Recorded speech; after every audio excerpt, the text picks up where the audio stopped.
Gracias, Sergio. Muy buenas tardes a todos.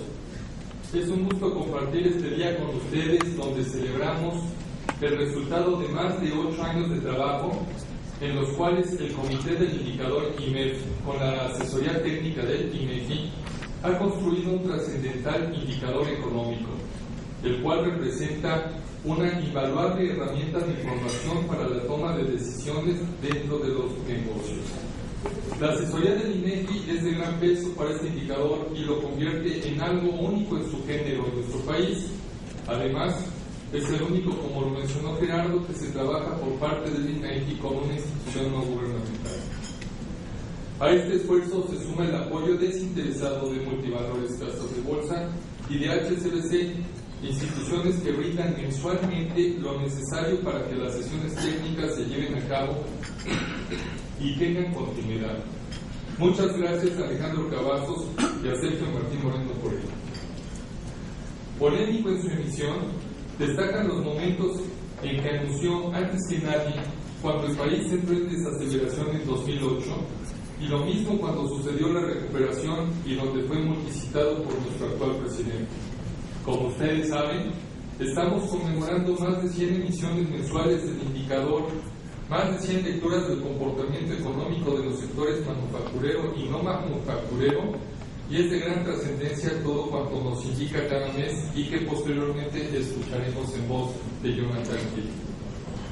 El indicador IMEF es resultado del trabajo de una tesis que llevó a cabo su actual presidenta Lorena Domínguez, que desafortunadamente no pudo asistir, y quien, apoyada por Jonathan, crearon este indicador para México y que con orgullo destaco fue el ganador del Premio de Investigación Financiera del IMEF años atrás. A Lorena y a Jonathan, todo mi reconocimiento, al igual que a los integrantes del comité, quienes han hecho posible este gran logro. Enhorabuena por estas primeras 100 emisiones. Estamos ciertos en que seguiremos de cerca el comportamiento del indicador IMEF por muchos años más. Muchas gracias.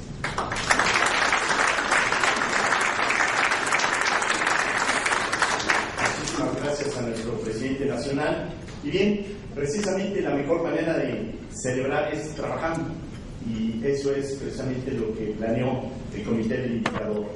Trabajar y presentar una serie de reflexiones sobre la situación económica, y obviamente se han hecho 4 planteamientos. El primero de ellos, hacer algo de reflexión sobre la crisis europea, posteriormente profundizar en el caso específico sobre la situación actual de la economía norteamericana, para que al final lleguemos a la situación actual que guarda nuestra economía y terminar con un último punto, que es precisamente el indicador y su trascendencia en tratar de analizar el futuro de nuestra economía. Insisto, durante momentos anteriores se estuvieron pasando las semblanzas y los integrantes del comité. Puede ser un extracto de las mismas. Vamos a comenzar con el tema de reflexiones sobre la crisis europea, para lo cual el licenciado Federico Rulli Kaiser, asesor de la presidencia de la Comisión Nacional del Sistema para el Ahorro para el Retiro, la CONSAR, nos lo va a presentar. Él es economista egresado del ITAM y tiene un posgrado en Economía en la Universidad de Columbia en Nueva York. Actualmente, como lo hemos mencionado, es coordinador general de Planeación Estratégica y Proyectos Especiales de la CONSAR. En su larga trayectoria de 30 años en el Banco de México, desempeñó diversas responsabilidades, destacando la de director de Relaciones Externas y coordinador de la Oficina del Gobernador por 10 años. Fue economista en el Fondo Monetario Internacional en Washington, fungió también como asesor en el SELMA, tiene múltiples artículos y libros publicados, cuenta con una experiencia docente en diversas universidades en el país y es miembro desde su fundación del Grupo Plural de Economistas, del Grupo Huatusco, miembro integrante de los comités del Indicador del INEF y de Estudios Económicos también del INEF, y miembro ordinario del Consejo Mexicano de Asuntos Internacionales, COMEX. Y demos una bienvenida al licenciado Federico Rulli.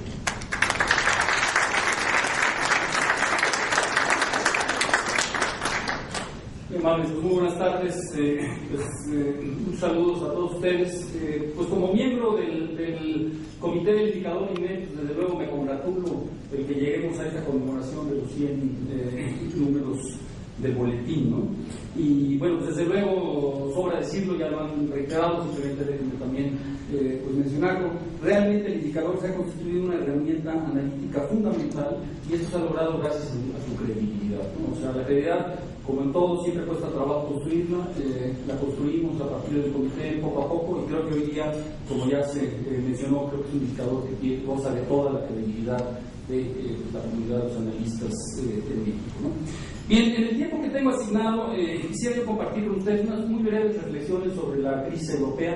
Quiero evitar lugares comunes, porque hoy día todo el mundo habla de la crisis europea, sabemos el origen, nos desgastamos en estar analizando qué fue lo que pasó, qué tiene que pasar, todos los días leemos en las noticias de cómo va este proceso, etcétera. Entonces simplemente quisiera yo circunscribirme a unos comentarios muy breves, muy sencillos. Debo de mencionarles que esto es algo simple, sencillo, ¿no?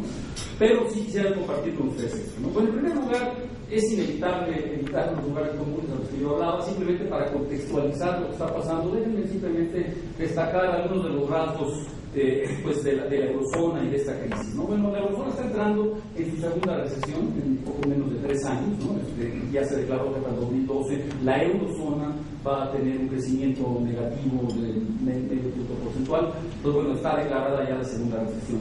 Obviamente sabemos que esto está vinculado con elevadas tasas de endeudamiento, fuertes déficits fiscales y externos, tasas de desempleo que son insostenibles, simplemente ver ustedes España, un desempleo entre 25 y 30%.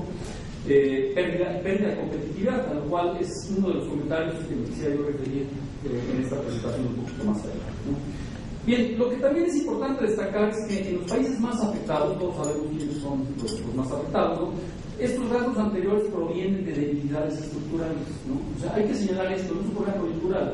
Como una debilidad estructural son cosas que se vienen gestando desde hace muchísimos años antes. O sea, no es algo que de repente surgió en los últimos 3 o 4 años, ¿no? Sino que son debilidades estructurales, es la misma estructura que ha estado debilitada, vulnerable, y es la que en gran medida pues, ha propiciado estos rasgos anteriores, ¿no?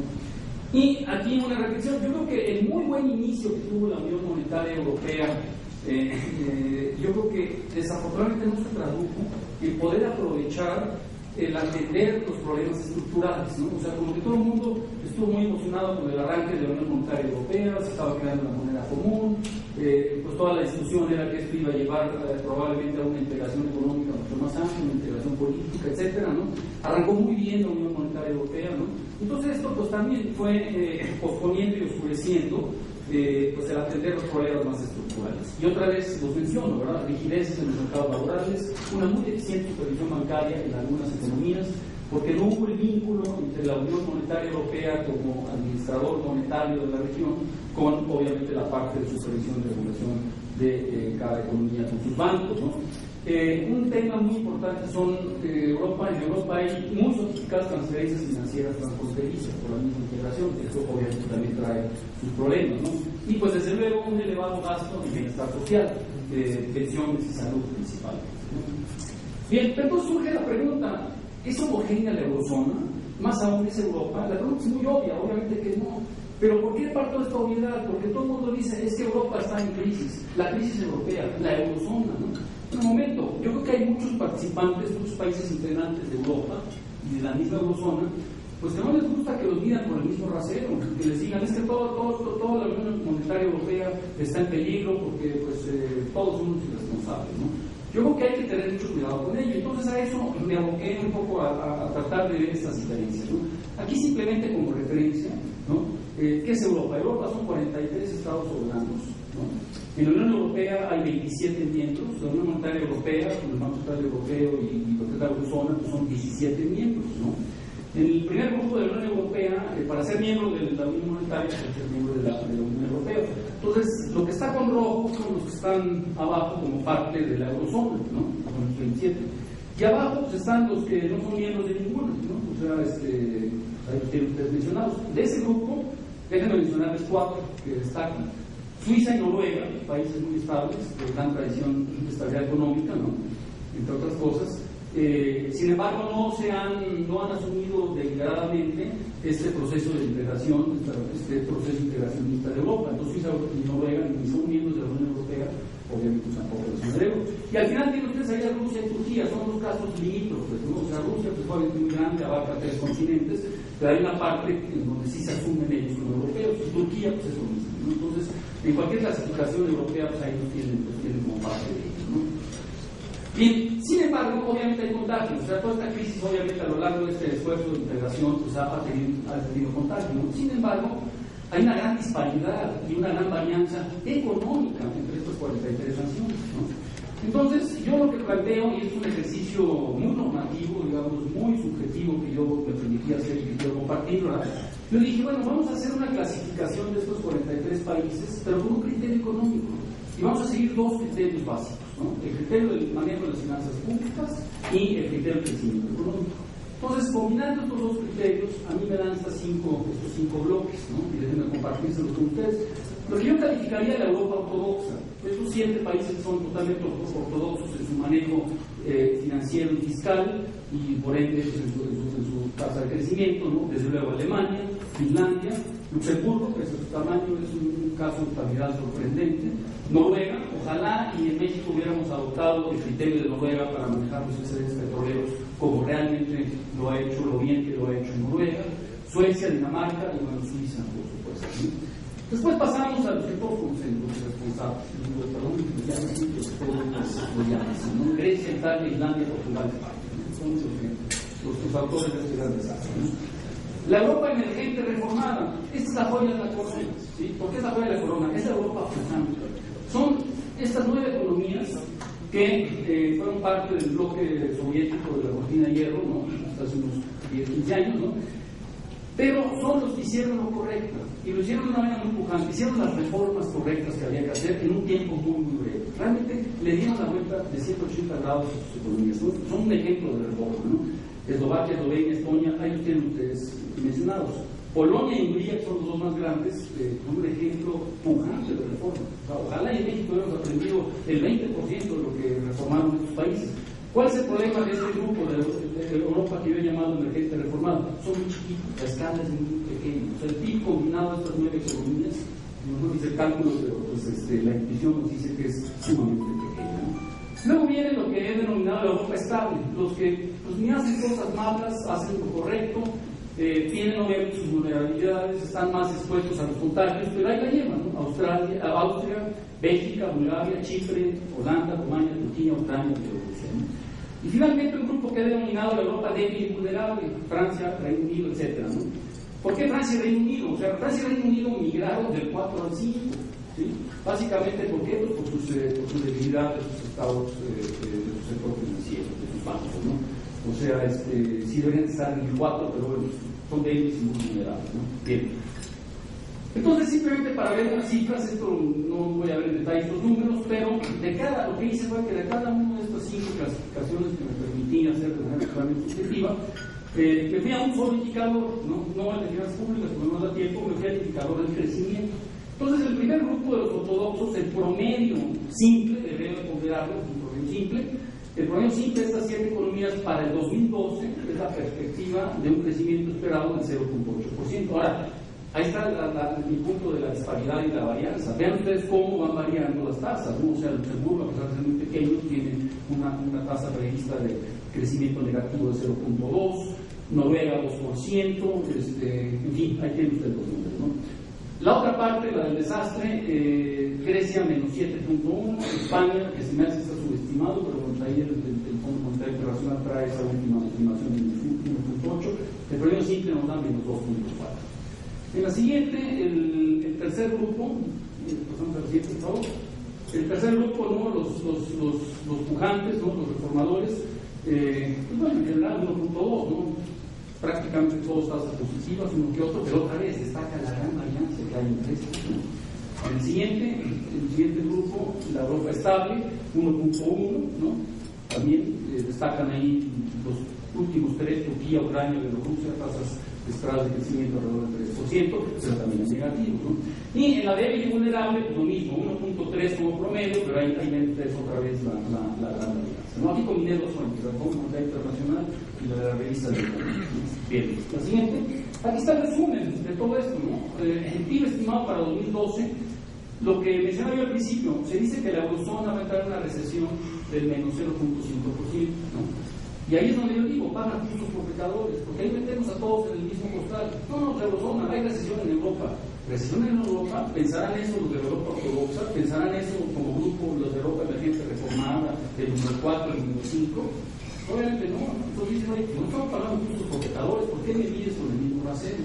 Ahí está simplemente la varianza del rango dentro de cada grupo entre el mínimo y el máximo. Hay una gran disparidad, ¿no? Menos 7, 1, 2, 4, menos 0, 2 a 2, etcétera. No hay otro grupo, ¿no?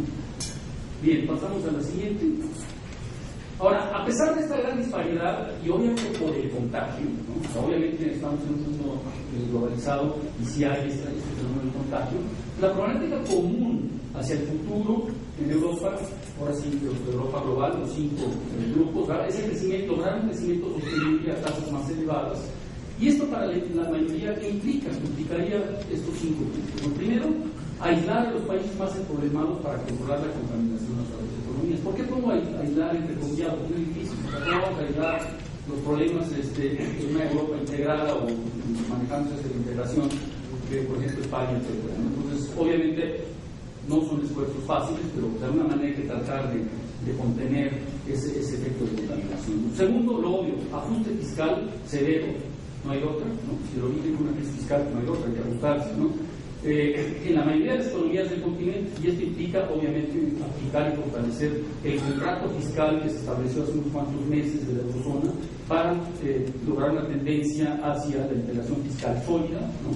Algo que obviamente va a llevar muchos años, pero pues los pasos están dando, obviamente una reducción del endeudamiento mediante ajuste de renegociación, etc. Un punto muy importante, no se ha definido con claridad los límites para los mecanismos de rescate, ¿no? Y claro, esto va vinculado con limitar el riesgo moral, ¿no? Y bueno, aquí obviamente hay que entender a los alemanes. O sea, a la señora Merkel lo que más les molesta es esto, ¿verdad? O sea, que los mecanismos de rescate sean gratuitos y obviamente cae el mayor peso sobre las economías como Alemania, ¿no?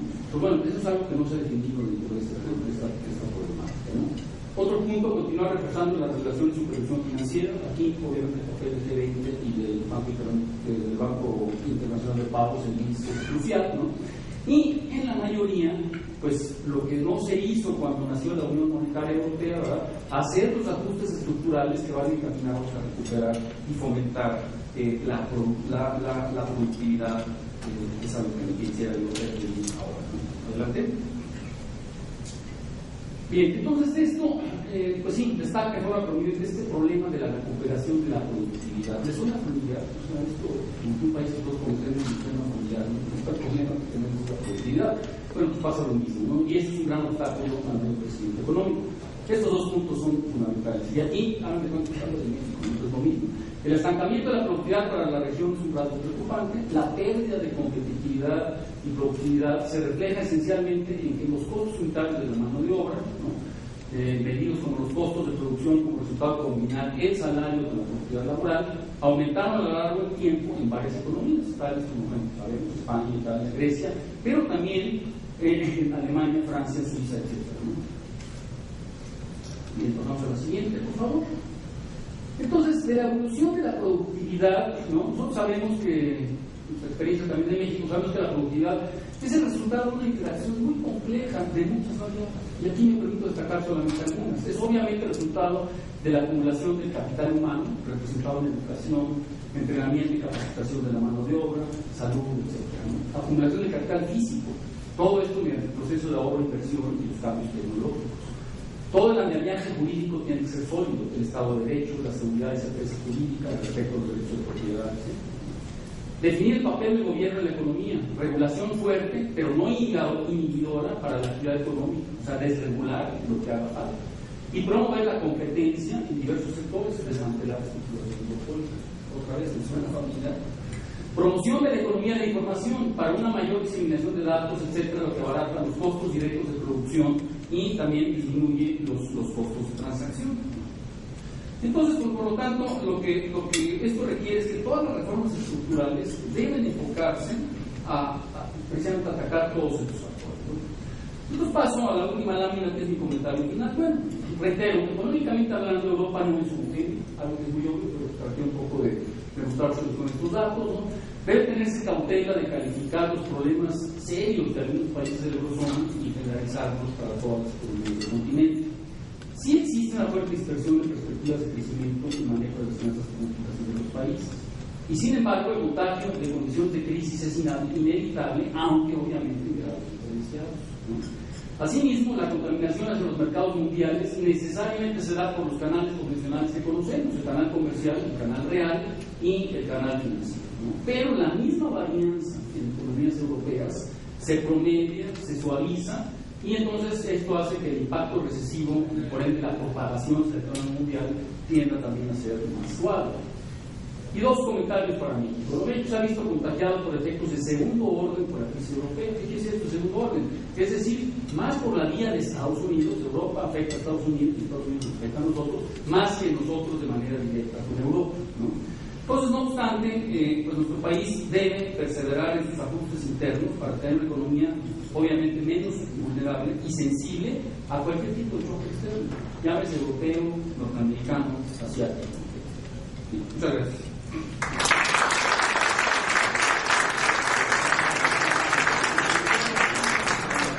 Muchísimas gracias al licenciado Federico Rulli sobre esta exposición muy clara del entorno en Europa. Bien, damos paso a nuestro siguiente expositor, insisto, también integrante del comité del indicador del INE, para que nos platique sobre la desaceleración norteamericana y qué tanto se puede ir hacia una recesión. El licenciado Alejandro Cavazo Serrano es director de análisis de multivalores Casa de Bolsa. Él es licenciado en Economía por parte del ITAM y tiene una especialidad en Administración Financiera en el Instituto de Banca y Finanzas. Como lo he mencionado, es director de análisis de multivalores Casa de Bolsa, función que también desempeñó en Casa de Bolsa Banorte y en Grupo Financiero Iberméxico. Fue analista e incluso subdirector del Centro Económico del Sector Privado. Analista externo del Banco de México, Centro Nacional de Información y Estadística del Trabajo y como Contralor Interno del Instituto Nacional de Migración. Es miembro del Comité Asesor Técnico del Centro de Estudios Económicos del Sector Privado, de los Comités de Estudios Económicos y del Indicador del INE, además del Consejo de la Asociación Nacional de Exalumnos del ITAM. Amplia experiencia en la Escuela de Derecho y en la Escuela de Economía en la Universidad Panamericana como docente. Demos la bienvenida al licenciado Alejandro Cavazo.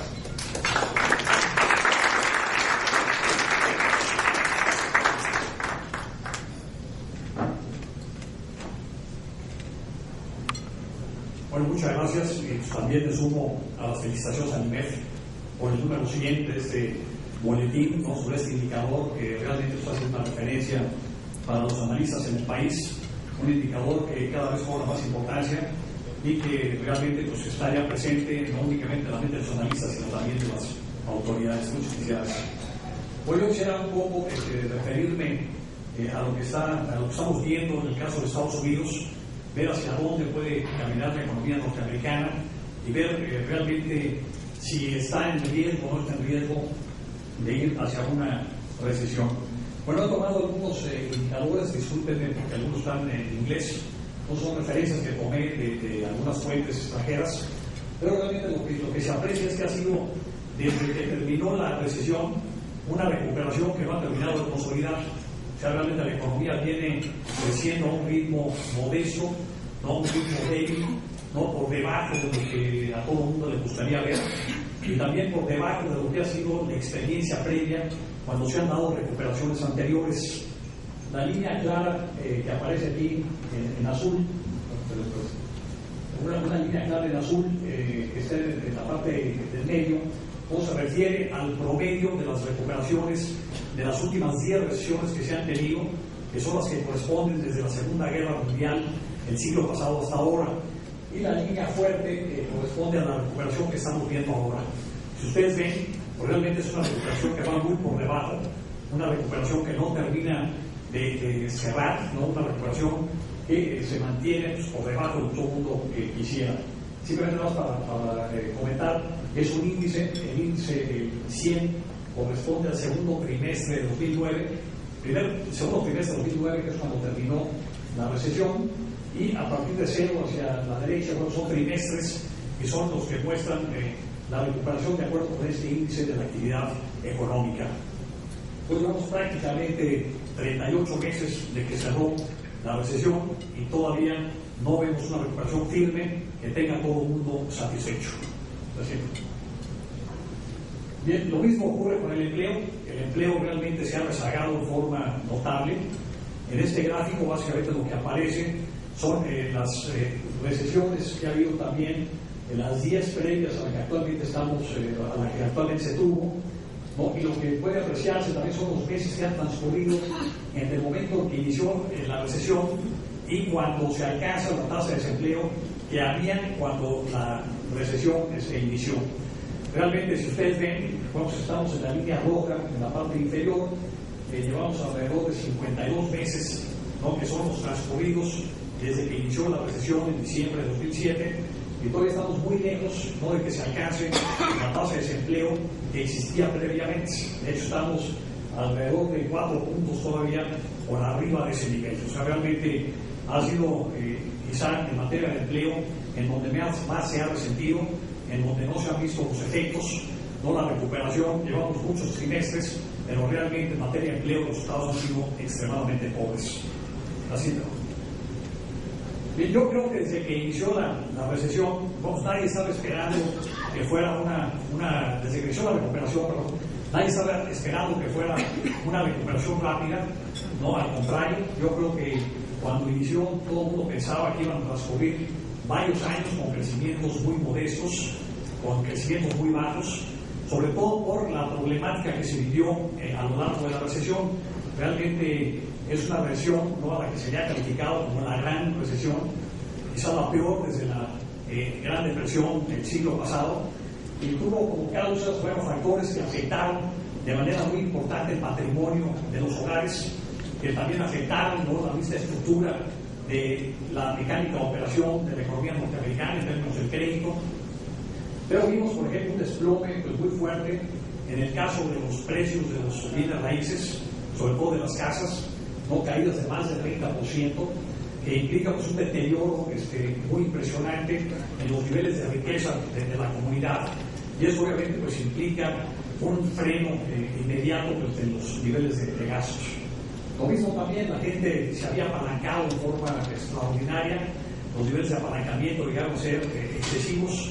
Empieza un proceso gradual de desendeudamiento, y mientras este proceso se da, pues obviamente hay un freno al gasto, y esto implica también un deterioro, ¿no?, en el comportamiento de la demanda, y esto pues significa un menor crecimiento para la economía.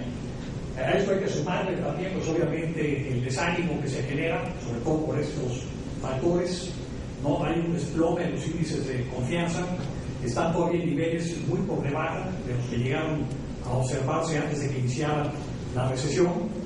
No, realmente no hemos visto una recuperación importante, y eso obviamente pues pega también en el ánimo de gastar, en el ánimo de crecer.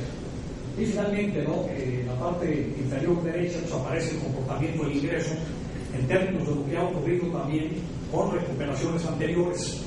Si ustedes ven, ¿no?, estamos muy por debajo, ¿no?, de lo que se ha observado anteriormente en las 10 recuperaciones previas que tuvo la economía norteamericana, como producto también pues de este exceso de oferta en el mercado laboral, pues que ha mantenido los salarios muy contenidos, ¿no?, que realmente eso ha significado también pérdida de prestaciones, ¿no?, en donde no estamos viendo pues una recuperación del ingreso, ¿no?, que permita que el consumo comience a crecer, etc. Bien, y creo yo que ha habido también pues dos elementos que han estado ausentes en esta recuperación. Por una parte, ¿no?, el sector inmobiliario, que en recuperaciones anteriores siempre había jugado un papel sobresaliente, ¿no? Hasta ahora está comenzando a cobrar un mayor dinamismo, pero realmente se había mantenido deprimido y sobre niveles exageradamente bajos. Realmente estábamos viendo niveles que son los históricamente más bajos, desde que existen estadísticas con respecto a estos indicadores. Y obviamente pues, el sector de la construcción es un sector que contribuye de manera muy importante a la actividad productiva, y en la medida en que no se reanima, pues en esa medida la economía se mantiene con un ritmo de crecimiento muy bajo. Y por otro lado también el crédito, ¿no?, después del colapso financiero, ¿no?, de 2007 a 2008, como realmente el crédito tuvo una contracción importante, y esa contracción pues básicamente fue un factor que también evitó, ¿no?, que hubiera financiamiento durante este periodo, y este pues, fue también un factor de freno para el comportamiento de la economía. ¿Lo siento? Pero que estimuló principalmente la actividad productiva. Empezó a crecer el consumo no creció sin embargo de manera importante.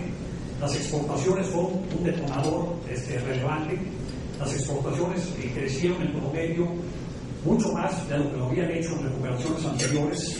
No ha sido quizá el evento que ha liderado, ¿no?, la expansión de la economía en estos últimos años, pero obviamente pues, hay mucha incertidumbre, sobre todo por lo que ocurre en Europa, por la desaceleración también que se está observando en otras regiones del mundo, en las economías emergentes, y esto puede ser un freno también para la actividad productiva por el lado del sector exportador. Y finalmente la inversión productiva, ¿no?, que en promedio se ha desempeñado pues, más o menos en forma similar a lo que sucedió en otras ocasiones, pero realmente con una gran incertidumbre, ¿no? Incertidumbre por lo que ocurre fuera, por el riesgo, ¿no?, de una contaminación, y por lo que pudiera también ocurrir en el propio Estados Unidos, que ahorita me voy a referir a ello. ¿Haciendo? Bueno, hay el riesgo de una recesión, ¿no?, se empezó a perfilar desde que la economía comenzó a desacelerarse. Esta línea punteada, pues básicamente lo que nos refleja es el crecimiento promedio que venía observando la economía norteamericana desde el tercer trimestre de 2009 hasta el cierre de 2011, un crecimiento promedio pues, alrededor del 2,5%, y ya empezamos, ¿no?, en 2012, tanto en el primero como en el segundo trimestre, con crecimientos mucho más bajos. No estamos viendo, sin duda, pues una pérdida de fuerza, ¿no?, un menor dinamismo, que obviamente pues, ha preocupado a muchos analistas, a las propias autoridades, sobre todo por el riesgo de que esto pueda desembocar finalmente en un nuevo periodo recesivo para la economía estadounidense. Hay indicadores, ¿no?, que perdieron mucha fuerza, sobre todo en algunos meses a mediados de este año, como podría ser el empleo, ¿no? En el segundo trimestre vimos un comportamiento del empleo en donde se generaron muchas menos fuentes de trabajo que las que se habían venido generando en meses anteriores. Vimos también una caída de las ventas minoristas, vimos una desaceleración de la actividad manufacturera que todavía se mantiene. En general, muchos indicadores no comenzaron a deteriorarse y obviamente comenzó a obligarse la expectativa de que posiblemente la economía norteamericana transitaría hacia una recesión. Bien, yo creo que son dos los factores que están influyendo, ¿no?, en cuanto a ese tipo de riesgos, ¿no?, hacia adelante. Uno creo yo que es un factor interno, otro externo. Internamente preocupa lo que pudiera ocurrir, sobre todo con la parte fiscal el año entrante. De no ocurrir nada, ¿no?, terminarían ya las exenciones que se dieron desde la época del presidente Bush y que han estado vigentes, ¿no? Entrarían también en vigor reducciones automáticas al gasto. Se estima, por ejemplo, de que si no ocurre nada, pues para el año entrante habría ahorros de alrededor de $500 billones, no una cifra cercana, que esto obviamente pues, significará presiones contraccionistas para la actividad productiva. De hecho, la Oficina de Presupuesto del Congreso nos ha estimado, ¿no?, que si esto ocurriera, pues muy probablemente la economía norteamericana pudiera entrar en una recesión el año entrante con una caída promedio del PIB de alrededor del 0.5%. De hecho, con un muy mal primer semestre, una recuperación en el segundo, creo yo sería simplemente una recuperación técnica, pero realmente sostener después un crecimiento inclusive moderado, creo que sería muy complicado después de una caída, sobre todo cuando las condiciones son tan vulnerables como las que se tienen ahora. Y por otro lado también, bueno, si no se da, si hay un arreglo en el Congreso, si finalmente se extienden estas exenciones fiscales, si no entran en operación estos ajustes automáticos de gasto, pues posiblemente la economía podría seguir creciendo el año entrante. La estimación del Congreso es alrededor de 1.7%, con una tasa de desempleo pues, de alrededor de 8%. Y creo que el segundo mayor riesgo pues, viene de Europa, ¿no?, un desenlace que implicara un colapso, ¿no?, en la Unión Europea o en la zona del euro, pues obviamente pudiera tener repercusiones graves sobre Estados Unidos. Yo creo que son difíciles de cuantificar, pero sin duda implicaría efectos contraccionistas para la economía. Aquí, obviamente, el canal, creo yo, de transmisión pues más directo sería el financiero, ¿no? Donde habría una caída importante de las bolsas, ¿no? Donde se afectaría la operación de los bancos, donde habría una restricción nuevamente al crédito, habría un deterioro en la confianza, ¿no? Y en las expectativas de los agentes económicos, y obviamente pues esto muy probablemente pudiera implicar pues una nueva recesión. Pues creo que son los dos factores primordiales que pudieran conducir a la economía de Estados Unidos el próximo año a una recaída. Ahora bien, sin embargo, si se logra un acuerdo en el Congreso, si se estabiliza la situación en Europa o se acotan los efectos, ¿no? de lo que pudiera ocurrir en el continente, pues creo yo que la economía norteamericana seguiría creciendo. Yo creo que las expectativas son de que la expansión se mantendría, aunque a un ritmo moderado. De hecho, hay muchos elementos, ¿no? que permiten anticipar que esta expansión pudiera seguir. Uno de ellos pues, es básicamente el comportamiento que recientemente está teniendo el sector de la vivienda, que se está recuperando. La vivienda tiene un efecto sobre la economía que es inclusive más importante que la del sector automotriz, que ha tenido una recuperación en estos últimos años. La vivienda apenas comienza, estamos viendo ya crecimientos de más de 20% que se estima pudieran seguir en los próximos trimestres. Por otro lado, también las familias están menos endeudadas. No ha habido un proceso de desapalancamiento importante, ¿no? a partir del 2008-2009, ¿no? y realmente las familias pudieran comenzar otra vez a gastar, aunque el crecimiento tampoco se esperaría que fuera muy importante del consumo. El crédito comienza a crecer también, ¿no? después de que tuvo tasas negativas de variación anuales, estamos viendo ya crecimientos positivos, ¿no? lo cual pudiera también contribuir a que la expansión se mantenga. Las empresas no han sido afectadas durante esta crisis, ¿no? la mayoría, por lo menos las empresas grandes, se mantienen muy sólidas, ¿no? con buenos resultados, han pagado dividendos de manera creciente. Este año se pagaron más dividendos que el año pasado y que hace 2 años. Si se percibiera un escenario muy negativo, creo que difícilmente las empresas estarían adoptando esta política de pago de dividendos en efectivo. Y por otro lado también en las últimas 5 versiones hemos visto una curva de rendimientos, ¿no? con una pendiente muy pronunciada, cosa que actualmente no se está teniendo. Los ISM, ¿no? nos preocupó mucho el ISM en Estados Unidos, que es un indicador similar al del IMEF aquí en México, tocar niveles por abajo de los 50 puntos. ¿no? Algunos lo interpretaron, ¿no? también como un signo de que la economía pudiera perder fuerza y esto pues precipitar una nueva contracción de la actividad productiva. Bueno, hemos tenido en otras ocasiones también niveles por debajo de los 50 puntos sin que necesariamente se haya visto una recesión. Esto ocurrió en 84-85, en 96-99, 2003, en donde estuvo por debajo de su plan y posteriormente volvió a salir por arriba ya de los 50 puntos. Lo mismo el empleo, ¿no? El empleo vimos un segundo trimestre ahora malísimo, ¿no? Pero también a mediados del año pasado y a mediados de hace 2 años vimos una desaceleración importante en las fuentes de generación de empleos. Finalmente no se descarta, ¿no? Por parte del FED nuevos estímulos. Ha habido una gran discusión, ¿no? con respecto a la efectividad que puedan tener. Son medidas no convencionales, ¿no? pero realmente las expectativas del mercado son de que en algún momento el FED empiece a estimular nuevamente la economía y no se descarta la posibilidad de un QE3. Entonces realmente van a echar toda la carne al asador que pensamos y esto pues obviamente pudiera generar que la economía se mantenga también en expansión. Y finalmente, ¿no? los pronósticos de los analistas pues han seguido al alza, ¿no? Realmente las probabilidades que se le asignan a una recesión son bajas, realmente no se percibe un problema serio. La siguiente, vamos para terminar, ahora sí ya son 2 términos finales. Es una encuesta que realiza el Wall Street Journal entre alrededor de 55 analistas, la hace cada mes. Me voy a referir nada más a la última columna, que es la encuesta del mes de agosto. Todo el mundo está previendo un crecimiento para la economía abajo del 2% para este año, un crecimiento alrededor de 2.2-2.3% para el 2013 y para el 2014 la expectativa es alrededor de un 3%.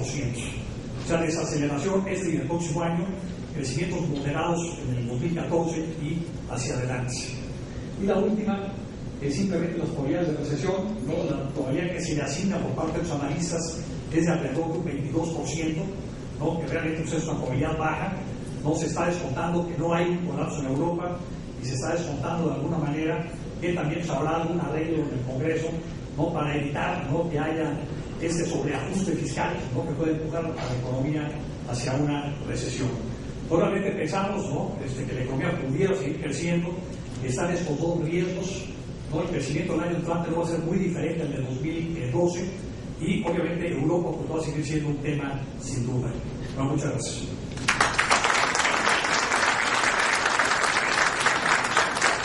Muchísimas gracias al licenciado Alejandro Cavazos por su clara exposición.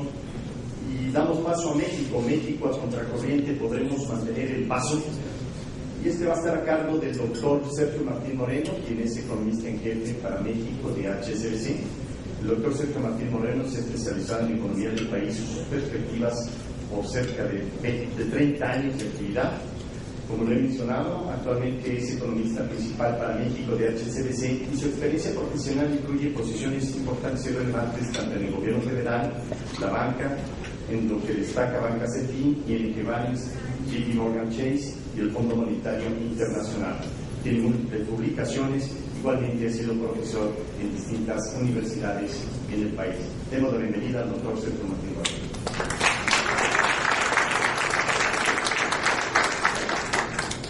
Muchas gracias, es un honor para mí estar esta tarde con ustedes.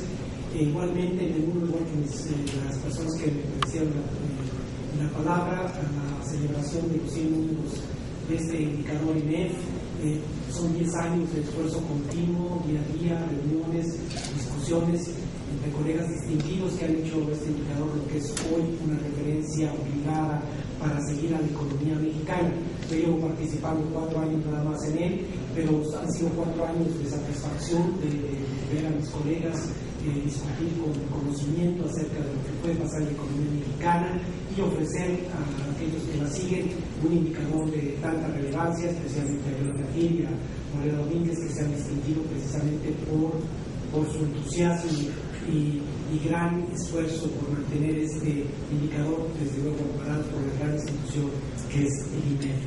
Bien, vamos a empezar con esta presentación en términos de lo que sería la economía mexicana después de haber escuchado las palabras acerca de lo que puede ser Europa, lo que puede ser Estados Unidos, que yo cuando vi salir a Jonathan Hill pensé que estaba saliendo espantado del terror de lo que estaba escuchando, y yo estaba a punto de seguirlo cuando me di cuenta que no era el caso, que seguramente iba a contestar una llamada del teléfono. Yo sí me quedé un poco miedoso de todo lo que plantearon, porque precisamente la economía mexicana, lo que estamos observando actualmente, es precisamente en que las exportaciones no petroleras, por no hablar de las petroleras, ustedes saben, es un commodity, no tiene mucho que ver con la competitividad del país, las no petroleras han perdido impulso, pero en particular hay que observar aquellas que no son que son las no petroleras y no autos, donde la pérdida de impulso ha sido mayor. Ustedes pueden ver en la gráfica de abajo como la curvatura hacia la moderación es más pronunciada, y por otro lado ustedes